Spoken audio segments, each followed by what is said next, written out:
Welcome to my home greenhouse.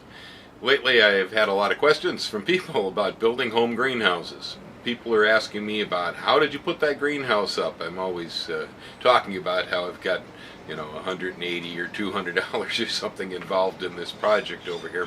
First thing about a greenhouse is you really have to decide what you plan to use it for. That's a key as far as how large the greenhouse, what sort of structure, what materials, and so on. And so if you're planning to use the greenhouse year-round in a cold climate, you're going to have to take a different approach and look towards passive solar or sheltered greenhouses maybe, or something on that order. If you're living out here in California and the greenhouse is mostly just to moderate the climate a little bit, well, you're probably not going to need a heater for most things, and so just a unheated greenhouse and with the minimal covering, single layer of glazing will do out here on the west coast. On the other hand, if you're back in Minnesota, you're probably going to have to use 3 layers on that thing to make sure that it stays warm during the winter months. Unless, of course, you're in Minneapolis and all you plan to do is raise a crop of tomato plants in spring and then close the building down. Well, then all you need is maybe wood or poly pipes with a polyethylene cover and you're going to be fine. It really depends on how you want to use the building. I know I have people come in here who are rare fruit growers and they look in my greenhouse and they go, well, how come you aren't raising papayas and all these exotic tropicals inside the greenhouse? And I look at them and I go, well, I don't do space station gardening. What I grow usually is whatever will grow outdoors here. And so most of what I do at my greenhouse is cuttings, seeds, propagation, that type of thing. So my greenhouse is a propagation building. It's really, I'd say, 90% of what this space does. And if that's all you have in mind, then depending on your climate, a propagation building doesn't have to be real exotic. I think some of the main points before you even get started with the greenhouse that you really need to know, and that is what's the zoning in your area. Zoning in your area may have an impact on how you build that greenhouse, how big you build that greenhouse, whether you do or do not need a building permit, and what kind of materials you use on the greenhouse. In my case here in Fremont, any buildings that are 10 by 12 or smaller in the backyard are considered garden sheds, and a garden shed does not require a building permit. And so as long as I stay under the size limits in my greenhouses, I've got it covered. In my case, I built 2 of them because that kept me within the law, and so I have 2 separate greenhouses here, both of them within the garden shed space. That kept me away from having to meet all the codes when I did this. Generally, the bigger the greenhouse, the better. You not only have more space for more plants, it can do more things, you can move around more easily inside the building, but it will also allow for heat in the greenhouse to be dissipated more readily. Little tiny buildings heat up in the sun, they become little solar furnaces, they'll cook anything you put inside of them. I've seen this fail happen with people a lot of time. If you have a nice large space that has a lot of ability to absorb heat, if you have masonry floors or earth floors, for instance, then that will take a lot of the heat out of the building and actually absorb it into the earth. Tall ceilings. Tall ceilings are all what it's about here in greenhouses. Short ceilings are bad news in a greenhouse because heat rises, and if you have a ceiling that's 10 to 12 foot, well, then the hottest air will be above your head. If you have ceilings that are only 8 feet, well, you're probably going to have your head sitting in the hottest air of the building. If your ceilings are even shorter than that, like in a cold frame or these smaller type look-in rather than walk-in greenhouses, then the excess heat is only a few inches above the top of the plants, and so ventilation becomes critical. Ventilation at the highest point of the building is usually the best choice with greenhouses because heat rises, it will go out more easily that by convection. If you have some cold air return down low in the building, so you're bringing in cool air from the north side of the building, allowing it to heat in the building and rise and go out through the peaks at the top, it's usually the most desirable situation. So the size of the building, another main factor. What you make the building out of.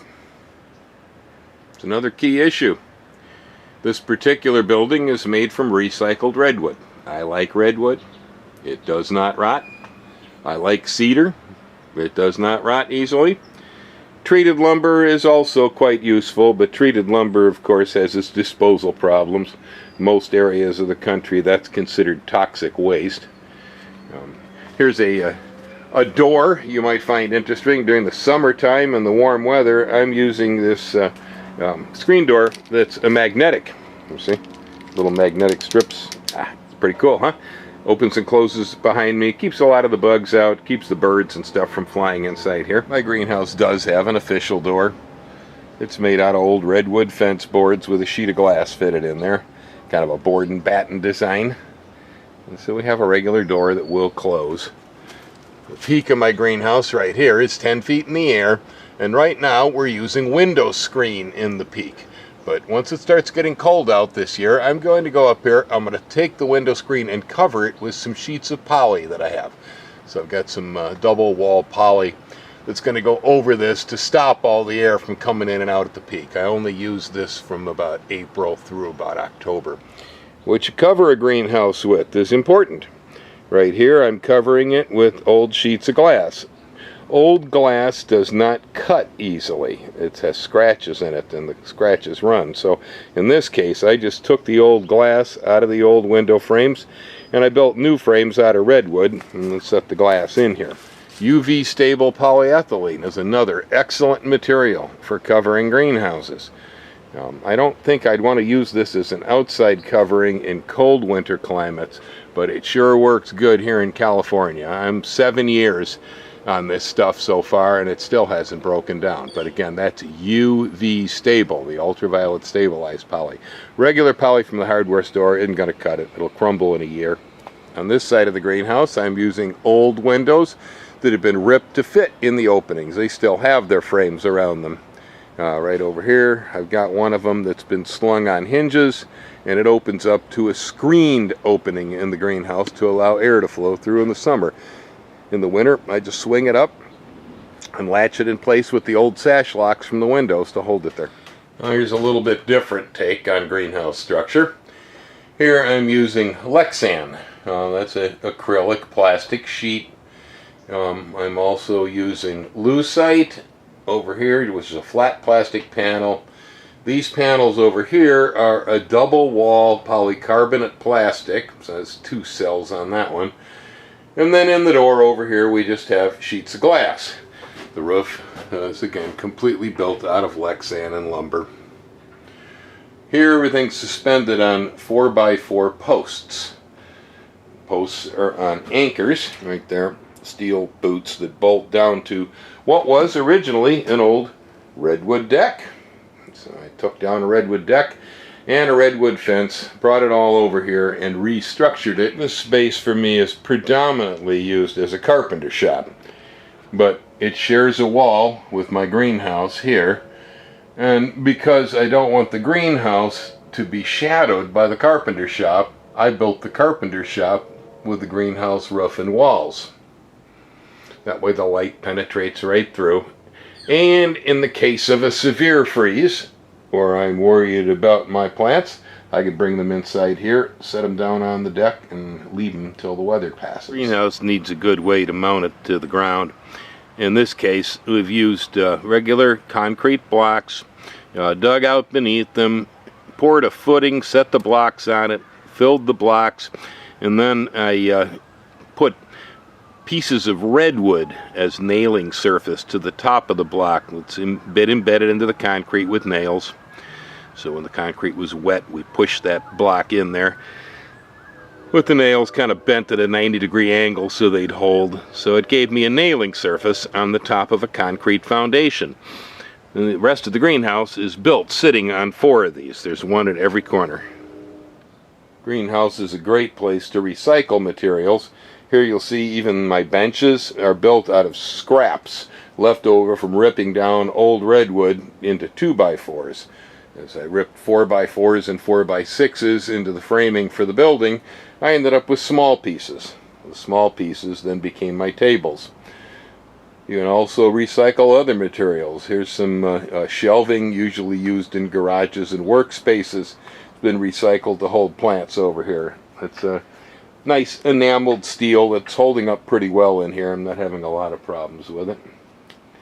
So every little bit of fragment of redwood or recycled materials you have definitely can be put to work inside a greenhouse. See over here, same thing. All little scraps ripped into lath to make the tables.